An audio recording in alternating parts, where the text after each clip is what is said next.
Bismillah. Assalamualaikum warahmatullahi wabarakatuh.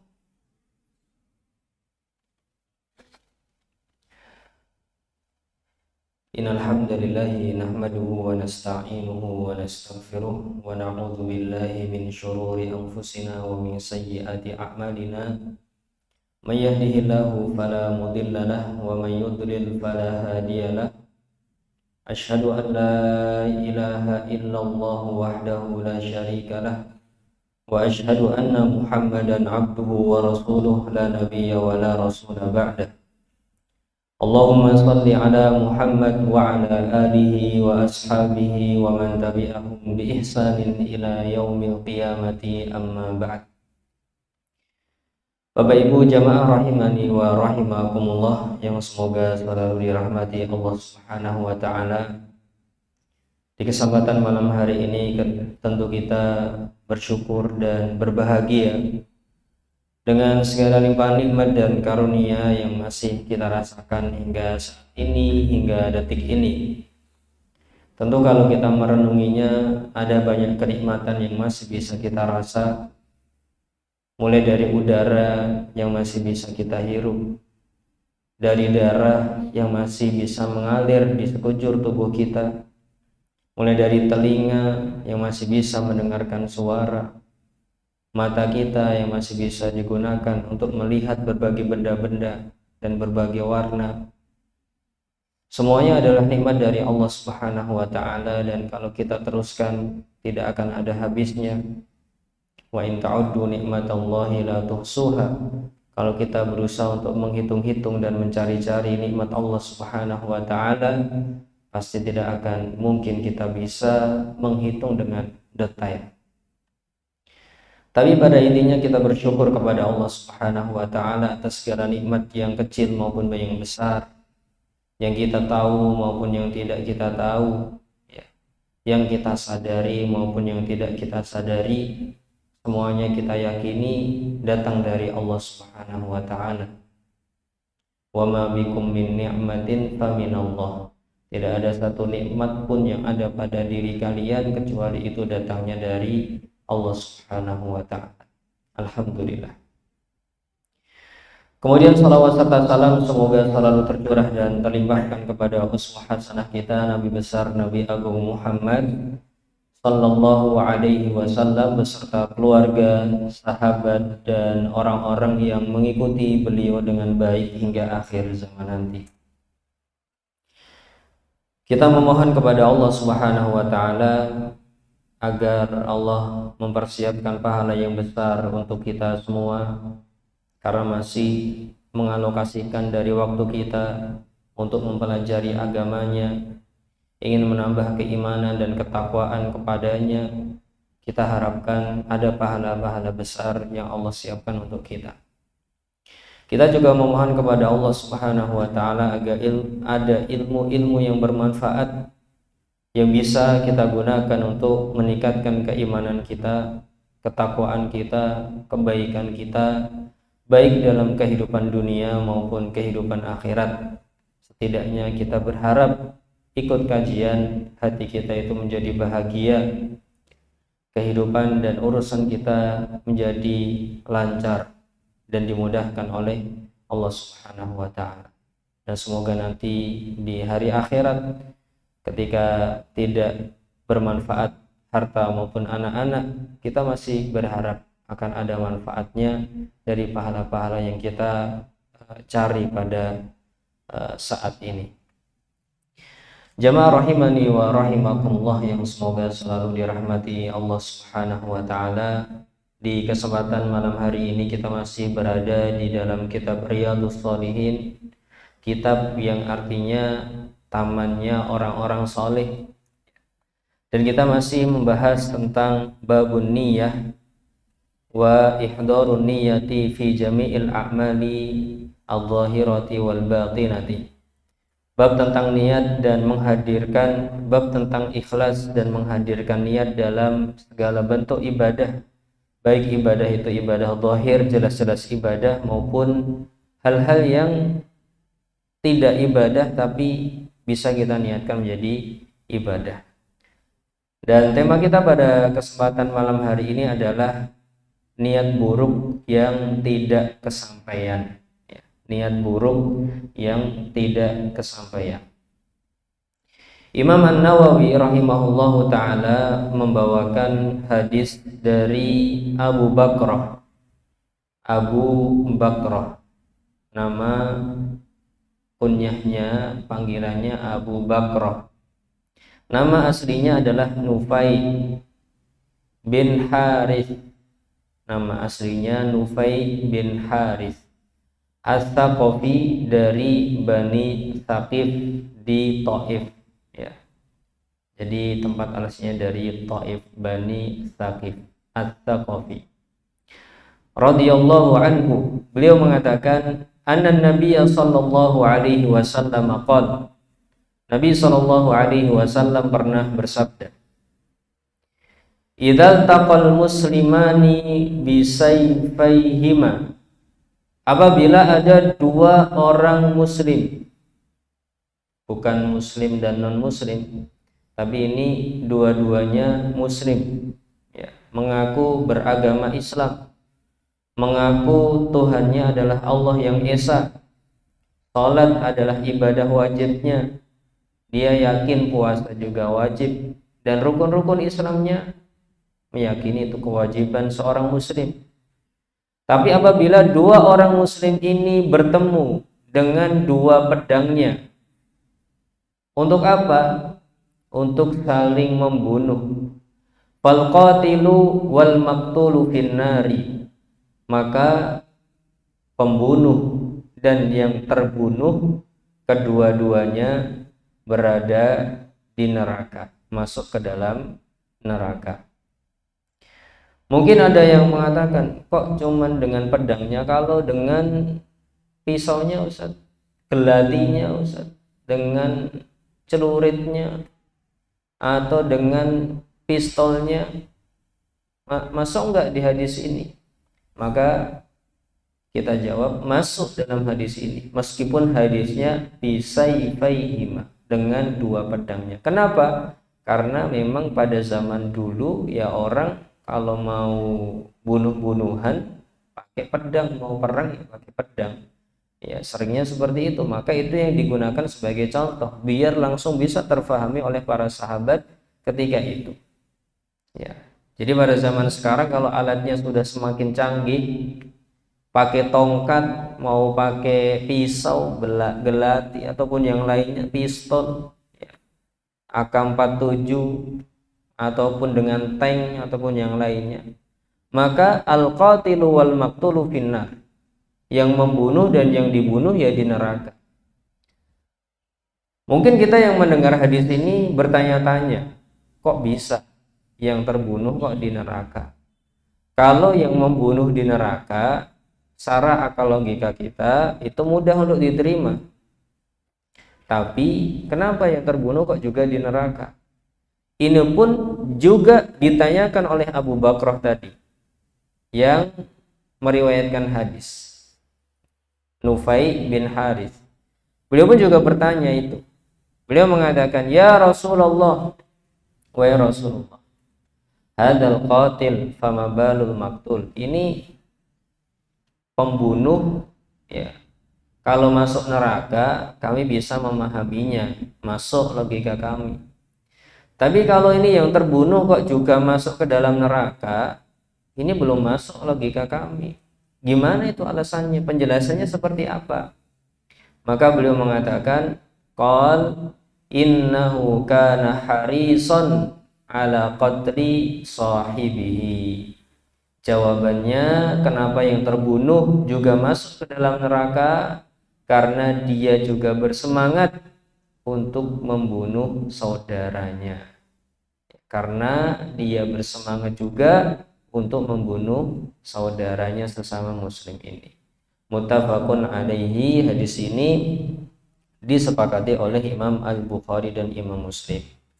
Dan hadis ini kita bahas dengan judul sekali lagi, niat buruk yang tidak kesampaian, atau bahayanya niat buruk yang tidak kesampaian. Baik, kita berkenalan dulu dengan Abu Bakrah. Nama beliau adalah Nufai bin Harith, ya, Maula Rasulullah sallallahu alaihi wasallam. Budak yang dibebaskan oleh Nabi sallallahu alaihi wasallam. Jadi beliau ini adalah budak, ya. Dulunya beliau budak di Bani Thaqif di kota Taif. Ketika ada pengepungan di kota Taif, mungkin sekitar tahun 8 Hijriyah atau 9 Hijriyah, Abu Bakrah ini, ya, keluar dari benteng Bani Thaqif, dari orang-orang Taif sana, keluar dari bentengnya pakai bakroh. Bakroh itu kalau zaman sekarang contohnya seperti alat yang digunakan untuk orang berjalan di atas, ya. Kalau mau ngerek air dulu itu pakai apa Pak namanya? Timba, ya. Di atasnya ada apanya? Kerean. Nah, itu kerean bahasanya apa itu Pak? Ada itu bahasanya tersendiri. Katrol atau apa itu namanya? Ya pokoknya yang besi, bentuknya lingkaran, biasanya untuk memudahkan seseorang ngerek sesuatu. Nah, kadang kalau kita ke tempat-tempat wisata, kadang ini digunakan untuk di atas, kemudian orang naik, ya, nyelorot gitu ya, Bapak Ibu. Seperti itu untuk ke suatu titik, kemudian dari titik lagi turun lagi. Itu digunakan untuk seperti itu. Namanya apa itu? Permainan apa Mas? Flying fox, ya? Apa Pak? Pakai fox. Oh ya, yaitu flying fox, ya. Itu pakai sesuatu yang bisa berjalan di atas tanah. Nah, beliau keluar dari benteng kota Taif itu pakai bakroh, ya. Tadalla fi hisarit Taif bi bakrotin, ya. Ketika Nabi Shallallahu alaihi wasallam mengepung kota Taif, beliau keluar dari benteng pakai seperti itu. Wa farra ila Nabi Shallallahu alaihi wasallam, beliau lari menuju Nabi Shallallahu alaihi wasallam, wa aslama ala yadihi, dan masuk Islam di hadapan Nabi Shallallahu alaihi wasallam. Wa a'lamahu annahu abdun. Setelah masuk Islam, beliau mengatakan kepada Nabi, "Wahai Rasulullah, saya ini seorang budak hamba sahaya."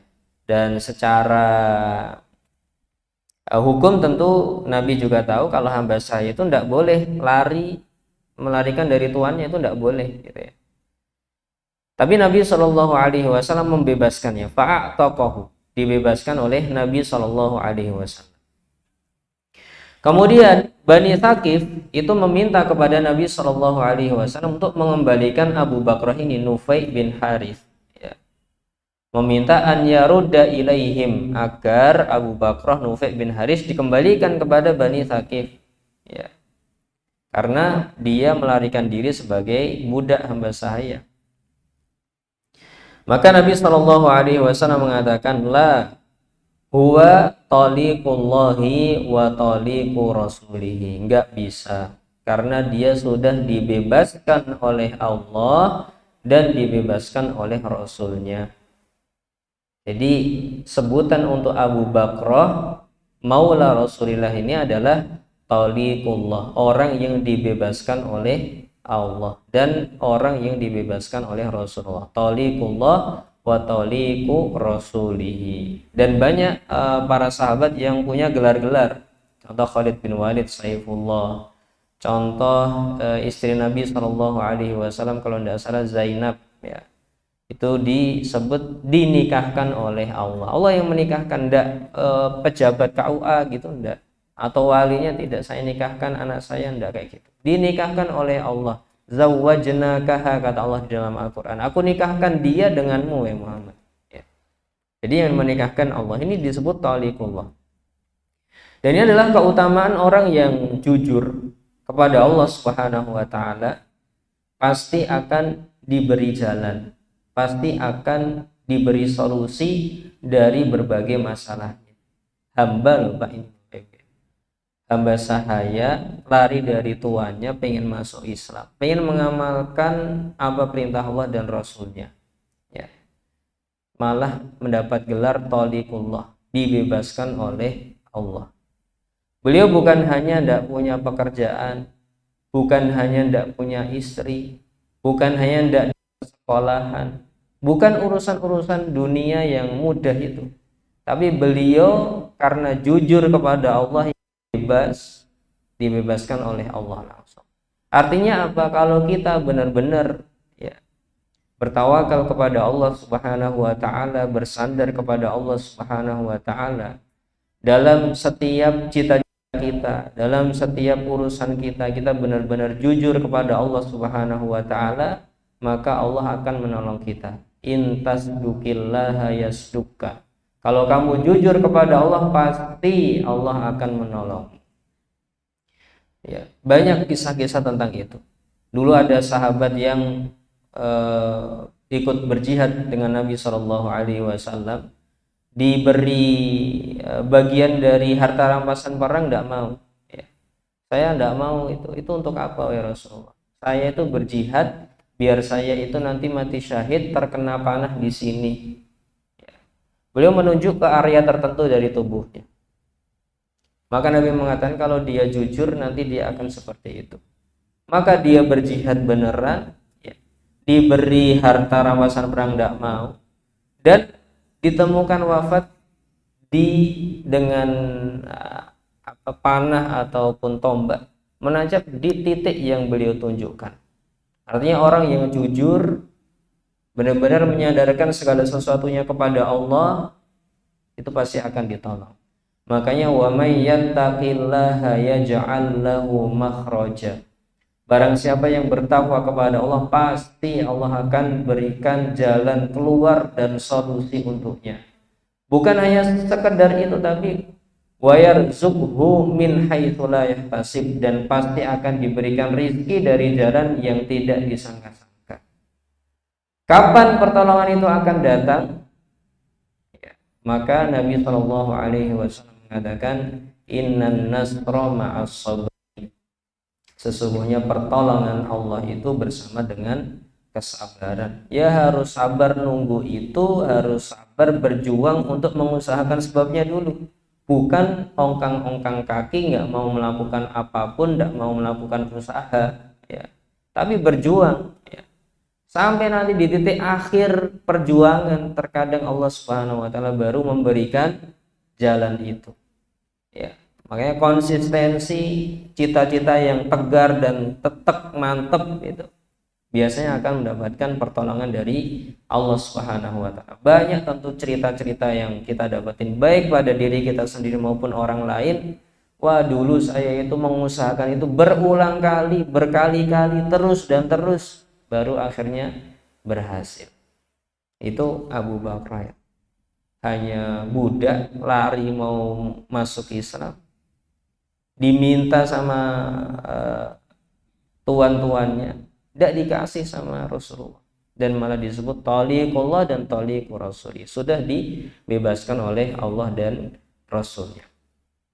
Dan beliau ini Abu Bakar maula Rasulillah, ya, budak yang dibebaskan oleh Rasulullah Shallallahu Alaihi Wasallam ini sangat bangga, ya, ketika menjadi orang yang disebut maula. Beliau mengatakan, wa kana Abu Bakar yungkiru annahu waladul Harits. Ya, dulu Abu Bakar itu tidak suka kalau disebut anaknya Harits. Tadi kan disebutkan Nufai bin Harits, ya.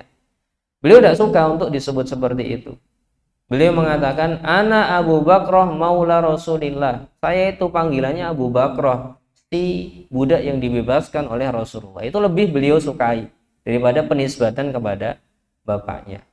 Ya, orang mana yang tidak suka kalau namanya itu disandarkan kepada Rasulullah Shallallahu Alaihi Wasallam. Artinya beliau siap untuk melakukan apapun. Yang disebut maula itu artinya pembantu, ya. Disebut maula itu artinya pembantu. Apapun yang diinginkan, yang diperintahkan ya akan dilakukan, yang dilarang ya akan dijauhi. Itu Abu Bakar. Siap untuk melakukan setiap perintah, siap untuk menjauhi setiap larangan. Ini Abu Bakar Nufai bin Harits As-Saqafi. Dan beliau dipersaudarakan oleh Nabi Shallallahu Alaihi Wasallam dengan Abu Barzah Al-Aslami, dan ini seorang sahabat yang wara, begitu juga sangat ahli ibadah.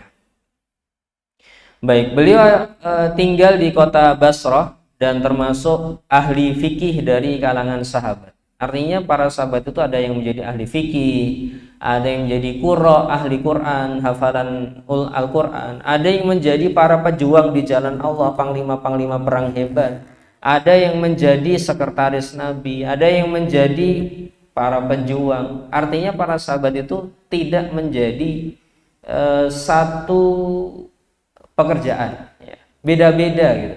Masing-masing punya potensi. Ya potensi jadi ulama menjadi ulama-ulama hebat. Yang potensi menghafal menjadi para penghafal-penghafal yang hebat. Yang potensi menjadi seorang pengusaha menjadi pengusaha-pengusaha yang hebat. Ya. Itu para sahabat Nabi. Ya. Dan Nabi tidak pernah menyalahkan seseorang pun ketika tidak bisa menjadi seperti para sahabat yang lain, karena masing-masing orang itu tentu berbeda. Tapi beliau selalu memberikan motivasi, ihris ala ma yanfa'uk, bersemangatlah pada hal-hal yang bermanfaat untuk kalian, apapun itu, ya.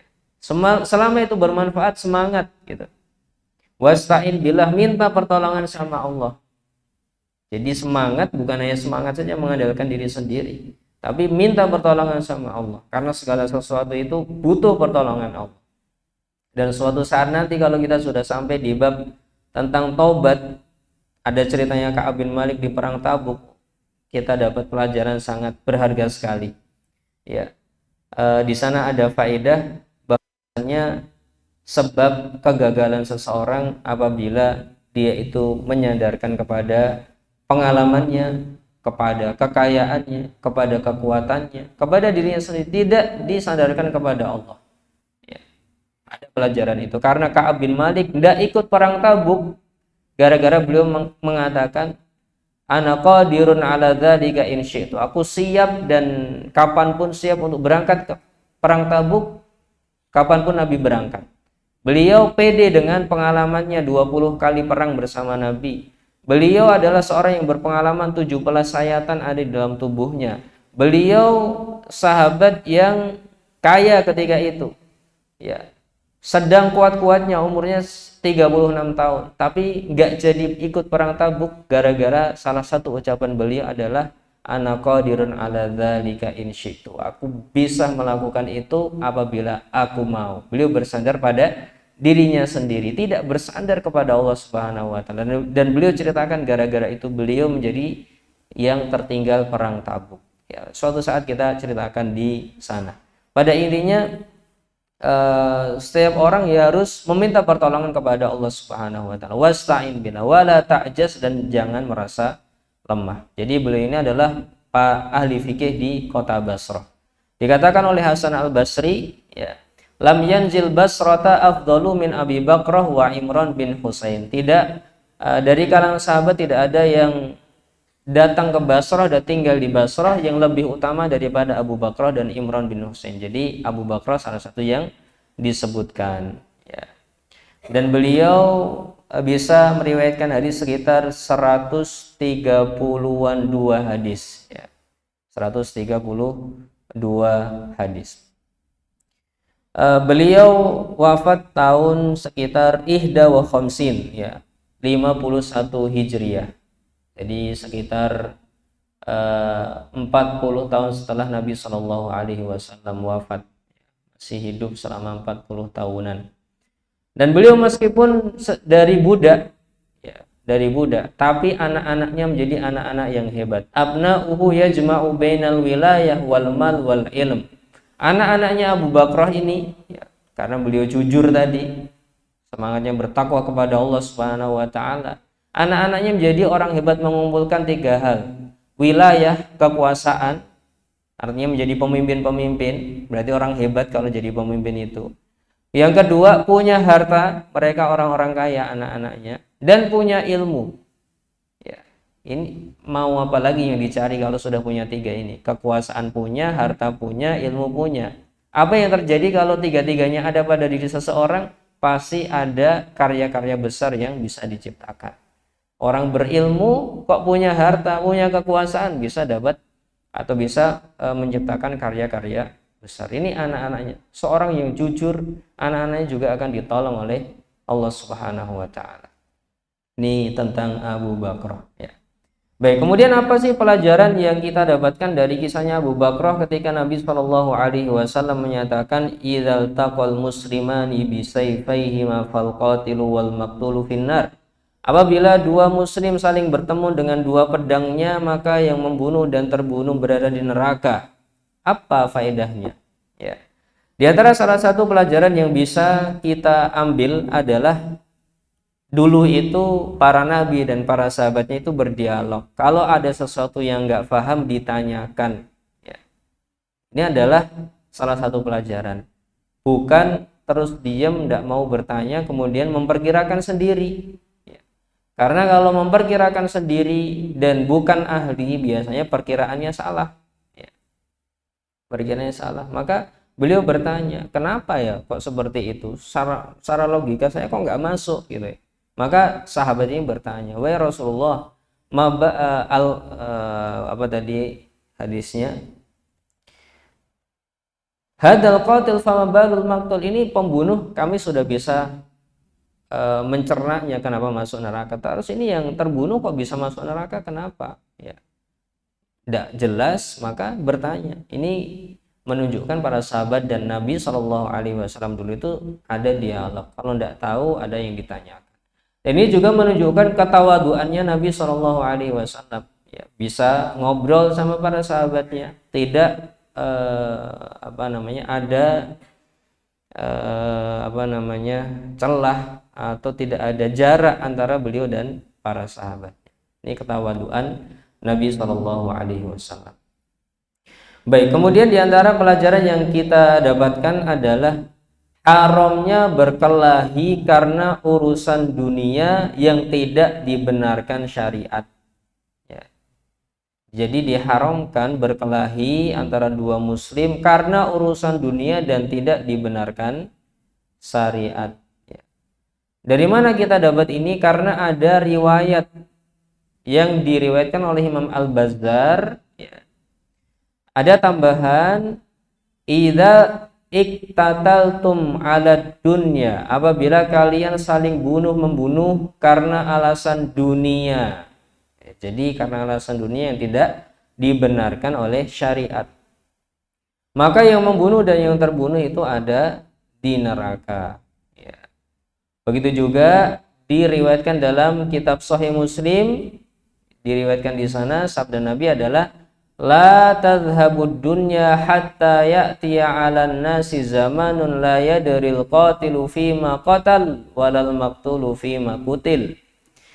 Dunia ini tidak akan terjadi kiamat sampai datang kepada manusia sebuah zaman yang membunuh itu tidak tahu kenapa membunuh dan yang dibunuh tidak tahu kenapa kok dibunuh. Ada enggak itu zaman kita seperti itu, Pak? Orang bunuh itu kalau ditanya, ngapain kamu membunuh kayak gitu? Ya enggak tahu, pengen aja gitu. Yang dibunuh pun kalau ditanya, kenapa kamu dibunuh? Ya saya juga enggak tahu, saya duduk-duduk tahu-tahu kok saya dibunuh gitu. Misalkan bisa menjawab seperti itu. Ya. Faqila kaifa yakunu dzalika? Ya, wahai Rasulullah, kok bisa seperti itu tuh zaman kayak apa kayak gitu. Yang membunuh tidak tahu kenapa membunuh, yang dibunuh tidak tahu kenapa dibunuh. Qala al-harju, ya, itu adalah masa huru-hara, ya, kekacauan dunia. Orang-orang tidak tahu ngapa membunuh, ngapa dibunuh. Al-qatilu wal maqtulu finnar, yang membunuh dan yang dibunuh ada di neraka. Ya. Pada intinya apabila berkelahi urusan dunia yang tidak dibenarkan syariat, maka menyebabkan yang membunuh dan dibunuh pun masuk ke dalam neraka. Baik, apabila sekarang saling membunuh tapi alasannya syar'i, ya, alasannya benar, ya, apakah masuk dalam hadis ini? Ya, apabila ada dua muslim misalkan melakukan hukum-hukum yang ada dalam hukum Islam, apakah bisa masuk dalam hadis ini? Jawabannya tidak. Kalau alasannya syar'i, dibenarkan syariat, maka tidak masuk dalam hadis ini. Artinya nanti dia tidak masuk ke dalam neraka, tidak berdosa. Salah satu hadis yang diriwayatkan oleh Imam Al-Bukhari, Nabi Shallallahu alaihi wasallam bersabda, "Man qutila duna malihi fahuwa syahid." Barang siapa yang terbunuh karena membela harta yang dimilikinya, maka dia syahid. Jadi hadis panjangnya seperti ini, ada di dalam riwayat Imam Muslim dari sahabat Abu Hurairah radhiyallahu anhu. Jadi Abu Hurairah mengatakan, ja'a rajulun ila Rasulillah. Ada seorang laki-laki datang kepada Rasulullah sallallahu alaihi wasallam bertanya, "Wahai Rasulullah, ara'aita in ja'a rajulun yuridu akhda mali?" Wahai Rasulullah, menurut Anda gimana misalkan ada orang tiba-tiba datang minta harta dariku, paksa lagi. Ya. Kira-kira menurut Anda bagaimana wahai Rasulullah? Qala fala tu'tihi malaka. Ya kalau gitu ndak usah kamu kasihkan hartamu.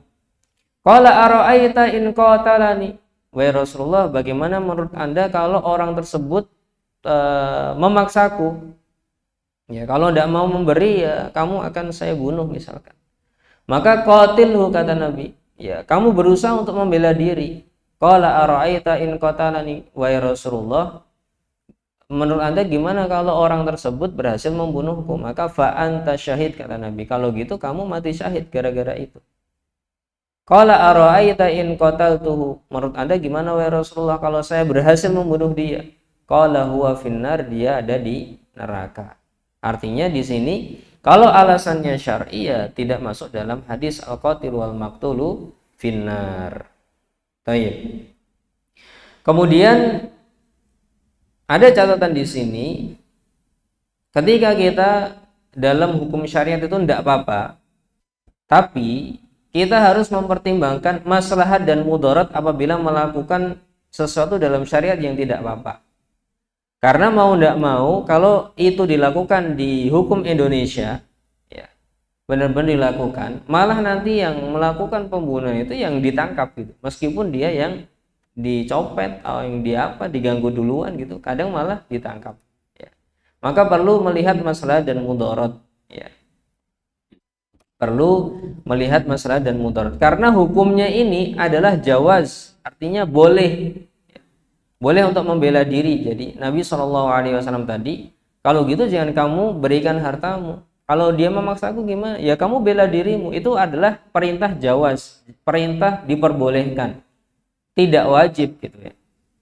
Tidak wajib. Makanya di sini dikatakan oleh Imam An-Nawawi, wal mudafa'atu 'anil mali jaizatun ghairu wajibatin. Ya, membela diri gara-gara harta yang dimiliki itu, membela harta yang dimiliki itu boleh, tidak wajib gitu. Boleh tapi tidak wajib. Dan makna Nabi Shallallahu alaihi wasallam mengatakan fala tu'tihi, jangan kamu beri, itu maksudnya la yalzamuka an tu'tiyahu wa laysal murad tahrimul i'ta.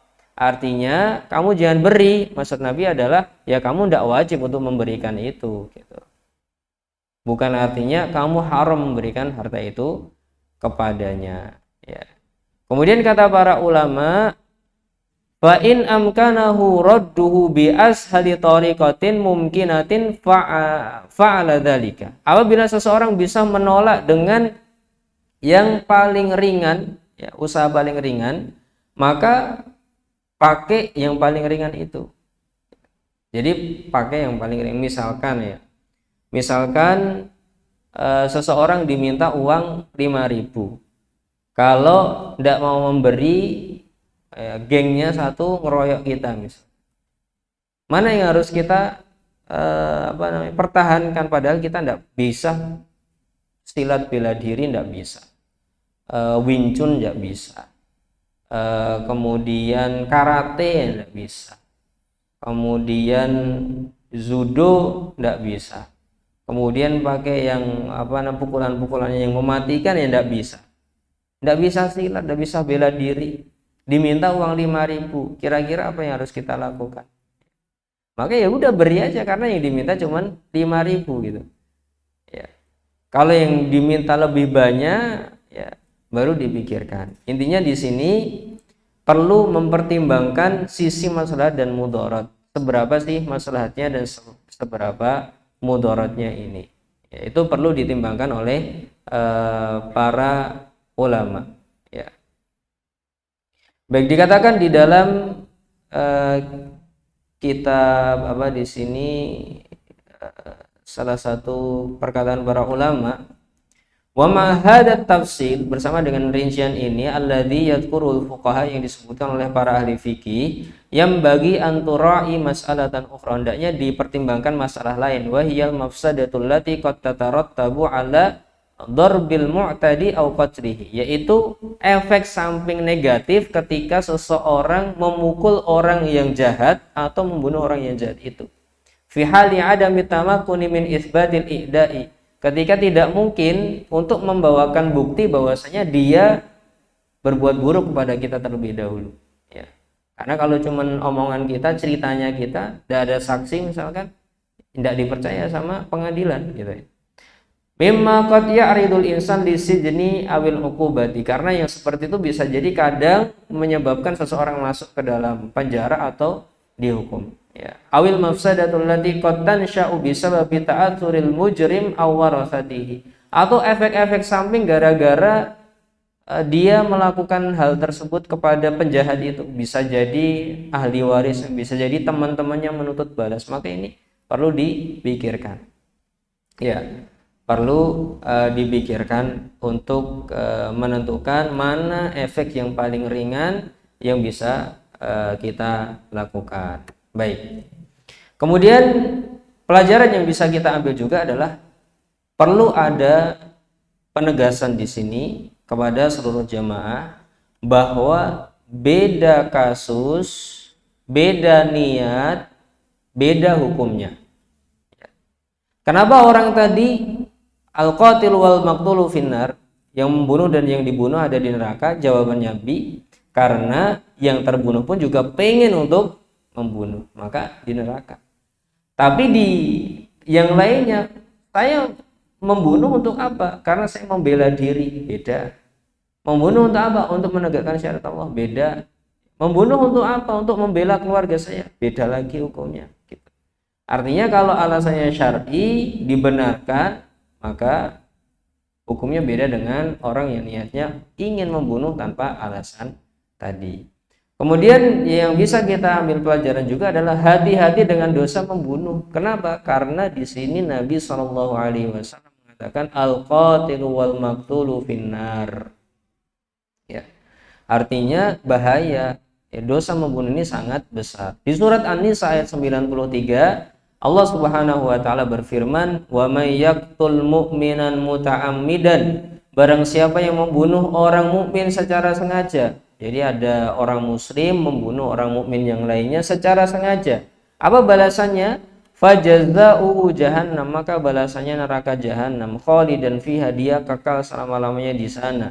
Ya, tapi kalimat kekal di sini perlu dicatat Bapak Ibu, bahwasanya ancaman ini tidak artinya nanti kekal selama-lamanya, tidak pernah masuk surga. Karena kata para ulama, tidak ada dosa yang lebih besar dan tidak mungkin diampuni oleh Allah Subhanahu wa taala kecuali dosa kesyirikan saja. Artinya dosa yang paling besar itu dosa kesyirikan. Hanya itu dosa yang menyebabkan seseorang kekal di dalam neraka dalam akidah kita.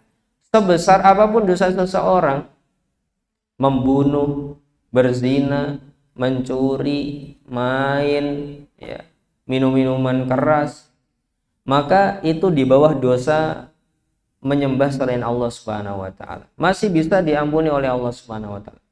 Nanti kalau dia masuk neraka masih bisa masuk ke dalam surga, ya. Selama dia masih muslim. Selama dia masih muslim masih bisa masuk ke dalam surga. Tapi kenapa Allah mengatakan khalidan fiha? Artinya dia nanti lama sekali di dalam neraka. Minimalnya 1 hari di neraka yang setara dengan 1000 tahun. Ya, coba Bapak Ibu bayangkan 1000 tahun berada di penjara dunia. Itu siapa yang mau? Ya. Kalau orang kamu lakukan syariat Islam, ya, yang wajib-wajib aja lah, enggak apa-apa. Kalau kamu tidak melakukan, nanti kamu akan dipenjara selama 1000 tahun, penjara yang biasa ada di dunia ini. Kumpul sama orang-orang yang nggak baik, ya. Makannya terbatas, ya. Ke kamar mandi ya harus antri. Mungkin bau penjaranya pengap, tidak enak, dan lain sebagainya. Apakah ada orang yang mau? Jawabannya pasti tidak ada mau. Pasti orang akan menjauhi dosa-dosa besar tadi meskipun itu mungkin untuk diampuni oleh Allah. Ya. Pasti tidak akan mencuri, pasti tidak akan membunuh, pasti tidak akan berzina, pasti tidak akan makan harta yang haram misalkan. Pasti akan berusaha untuk seperti itu. Meskipun ada janji kamu di sini 1000 tahun, habis itu nanti masuk surga. Misalkan seperti itu, tidak ada yang mau. Maka tidak ada seorang muslim yang paham tentang kaidah ini terus meremehkan, kalau nanti kata Ustadz masih bisa masuk surga, nanti saya berbuat salah dulu aja lah, tidak apa-apa, nanti kan juga masuk surga. Maka ini sesuatu yang salah, ya. Sesuatu yang salah dari pemaparan kita, disalahpahami. Baik, apa hukumannya lagi di neraka jahanam? Lama sekali di sana. Wa ghadiballahu alaihi, Allah murka kepadanya, wa la'anahu, dia akan dijauhkan dari rahmat Allah, wa a'adda lahu 'adzaban 'azima, dan diazab dengan azab yang sangat pedih. Jadi bukan hanya di penjara, tapi diazab dengan azab yang pedih. Itu hukuman orang yang membunuh orang mukmin secara sengaja. Artinya kita harus benar-benar berhati-hati dari dosa pembunuhan ini. Semoga kita tidak pernah melakukan dosa ini. Baik, kemudian di antara pelajaran yang paling penting yang kita bisa petik dari hadis ini Bapak Ibu, bahwa barang siapa bertekad untuk melakukan maksiat lalu tidak kesampaian, maka dia mendapatkan dosanya. Ingin melakukan maksiat, sudah berusaha, sudah berjalan ke sana, sudah naik sepeda ke sana, sudah mendatangi tokonya, sudah mendatangi markasnya, ingin melakukan kemaksiatan di sana, ya. Kok tokonya tutup, markasnya dikepung polisi, ya. Dia mau melakukan kemaksiatan tidak bisa gara-gara alasan-alasan yang ada di situ. Wah, ternyata dikepung ya, wah ternyata sudah tutup ya. Maka dia tetap mendapatkan dosanya. Kenapa? Karena dia sudah berusaha melakukan sebabnya datang ke sana. Ya. Ini bahayanya niat buruk. Makanya Nabi Shallallahu Alaihi Wasallam dalam sebuah hadisnya mengatakan, ya, man hamma bisayyi'atin falam ya'malha, barang siapa bertekad untuk melakukan keburukan kemudian dia tidak jadi melakukannya karena takut kepada Allah Subhanahu wa taala. Jadi alasannya tidak melakukan itu, Mas kenapa nggak jadi melakukan itu? Oh, saya takut kepada Allah ya. Ya. Maka kata bahwa indahu hasanatan kamilah, maka Allah akan menuliskan untuknya satu kebaikan penuh, ya, satu kebaikan penuh. Artinya kalau dia bertekad melakukan keburukan, tidak jadi, sudah melakukan usaha kok nggak jadi, gara-gara dia takut kepada Allah Subhanahu wa taala, maka ditulis satu kebaikan. Sebagaimana nanti kita akan bertemu hadisnya yang cukup panjang di hadis terakhir di bab niat, ya. Tapi kalau dia bertekad melakukannya, ya, kemudian sudah berusaha, gagal untuk melakukannya gara-gara sudah tutup, gara-gara dikepung polisi, gara-gara tidak mungkin lagi, atau punya niat buruk tapi tidak bisa melakukan gara-gara tidak punya uang, tidak punya tenaga, tidak punya sepeda untuk ke sana, tidak punya alat transportasi ke sana, maka dia tetap mendapatkan dosanya. Wa in hamma biha fa'amilaha katabahallahu sayyi'atan wahidatan. Baru kalau dia bertekad melakukan keburukan dan benar-benar melakukan satu keburukan, ya. Pada intinya hadis ini mengisyaratkan kepada kita kalau bertekad buruk, ya, kemudian tidak bisa melakukan gara-gara tidak mungkin, bukan gara-gara takut kepada Allah, maka dia mendapatkan dosanya. Dosa apa saja? Ya membunuh, ya minum minuman keras, ya narkoba, ataupun yang lainnya, prostitusi dan lain sebagainya misalkan. Kok mau melakukan tidak bisa gara-gara alasan yang bukan syar'i, maka dia mendapatkan dosanya. Ini pelajaran terpenting dari hadis ini, bahwa bahayanya niat buruk meskipun tidak kesampaian. Ya. Karena Nabi mengatakan li'annahu kana harisan ala qatli sahibihi, karena dia semangat juga untuk membunuh sahabatnya, ya, meskipun kedahuluan terbunuh. Ya. Baik, pelajaran terakhir Bapak Ibu, bahwasanya Ahlussunnah wal Jamaah meyakini bahwa ancaman neraka itu dikembalikan kepada Allah Subhanahu wa taala pada setiap orang yang melakukan dosa besar kecuali dosa kesyirikan. Kalau sudah dosa kesyirikan, syiriknya syirik besar yang mengeluarkan seseorang dari agama Islam, maka dia akan kekal di dalam neraka sebagaimana firman Allah taala, innahu may yusyrik billah, barang siapa yang menyekutukan Allah, faqad harramallahu alaihil jannah, maka Allah haramkan baginya surga, wa ma'wahun nar, dan tempat kembalinya neraka, wa ma lidzalimina min ansor, dan orang-orang yang zalim menzalimi Allah karena mempersembahkan peribadahan kepada selainnya, dia tidak akan mendapatkan penolong. Di dalam ayat ini Allah mengancam orang yang berbuat kesyirikan kepada Allah akan mengharamkan surga dan tempat kembalinya neraka. Ya, hanya dosa kesyirikan ini yang membuat seseorang kekal di dalam neraka. Yang lainnya tidak kekal, cuman ya susah, minimalnya 1000 tahun sudah gosong-gosong di neraka baru nanti dimasukkan ke dalam surga. Intinya ndak enak, ya, dan ndak mungkin orang yang berakal sehat untuk berpikir kalau gitu saya melakukan kejahatan dulu karena nanti pasti akan bisa masuk ke dalam surga. Itu sesuatu yang tidak dibenarkan. Baik, wallahu taala alam bisawab. Mungkin ini yang bisa kita sampaikan di kesempatan malam ini Bapak Ibu. Apabila ada pertanyaan, ya ini masih ada 2 menit sampai jam 8:30 ya. Baik, ada pertanyaan dari Bapak yang di sana, silahkan Pak.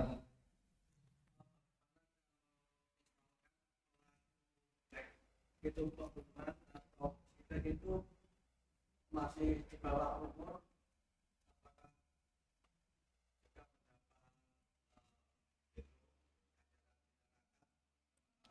Ya, baik. Terima kasih Bapak atas pertanyaannya. Pertanyaannya adalah apabila pelaku kesyirikan atau pembunuhan itu masih di bawah umur. Artinya kalau di bawah umur di dalam kalimat syariat adalah belum balik. Artinya belum tercatat kesalahan-kesalahannya. Ya. Maka jawabannya adalah sabda Nabi Shallallahu Alaihi Wasallam, rufi al qalamu an thalathatin. Ya, pena dosa itu diangkat dari 3 orang. Anin naimi hatta yastaikid, dari orang tidur sampai dia bangun. Artinya orang melakukan kesalahan pas dia tidur kok jalan kemudian membunuh orang, ya maka tidak dianggap berdosa. Kemudian wa anil majnuni hatta yufik, dari orang yang gila sampai dia sadar dari gilanya. Gila kok melakukan kejahatan, maka ya dia tidak berdosa meskipun secara mengganti, apakah orang gila ini mengganti kerusakan yang dilakukan, maka jawabannya iya. Apakah membayar dam juga, membayar diat juga, tebusan dan lain sebagainya? Jawabannya iya. Kalau melakukan kerusakan semuanya, anak-anak juga, tapi dari sisi dosa enggak. Kemudian wa anis shaghiri hatta yakbur atau wa anis shaghiri hatta yahtalim, dan dari anak-anak sampai nanti dia balik baru dianggap dosa-dosanya. Ya, gitu. Itu dari sisi hukuman di akhirat atau dari sisi pandangan Allah Subhanahu wa taala kepada pelaku kejahatan. Tapi dari sisi hukum fikih berkaitan apakah barang-barang yang dirusak diganti? Apakah orang yang dibunuh mendapatkan diyahnya atau ganti ruginya? Orang yang terbunuh misalkan secara hukum Islam dia berhak untuk menerima 100 ekor onta. Apakah anak kecil juga harus bayar? Jawabannya iya, kalau dia melakukan itu. Secara dosa dia tidak berdosa, tapi secara hukum ininya hartanya harus membayar dia tersebut. Jadi jawabannya apakah anak kecil kalau melakukan kesyirikan, anak kecil melakukan pembunuhan dan dosa-dosa lainnya dia mendapatkan dosa? Jawabannya tidak. Jawabannya tidak. Terus kewajiban orang tua untuk mendidik mereka. Begitu juga orang tua, orang yang sudah tua-tua melakukan kesyirikan, melakukan pembunuhan, maka selama dia masih hidup masih punya waktu untuk bertobat. Ya. Selama dia bertobat dari dosa kesyirikan, dari dosa-dosa besar lainnya sebelum wafat, maka pasti Allah akan mengampuninya. Ya. At-taibu minadz dzanbi kama la dzanbalahu. Orang yang bertobat dari dosa seakan-akan tidak ada dosanya. Dan barang siapa bertobat kepada Allah pasti diterima taubatnya oleh Allah Subhanahu wa taala selama dia jujur sebelum dia wafat. Dan nanti kita akan membahas setelah babnya ini adalah bab taubat juga insyaallah. Baik, wallahu taala alam bisawab. Itu jawabannya, Pak. Jadi tidak disiksa gitu ya. Baik, sepertinya tidak ada pertanyaan lagi. Terima kasih banyak Bapak Ibu atas perhatiannya dan mohon maaf atas segala kekurangannya. Semoga yang sedikit ini bermanfaat dan pembahasan yang terbatas dengan segala keterbatasan ilmu kami semoga bermanfaat. Terima kasih atas perhatiannya. Mohon maaf atas segala kekurangannya.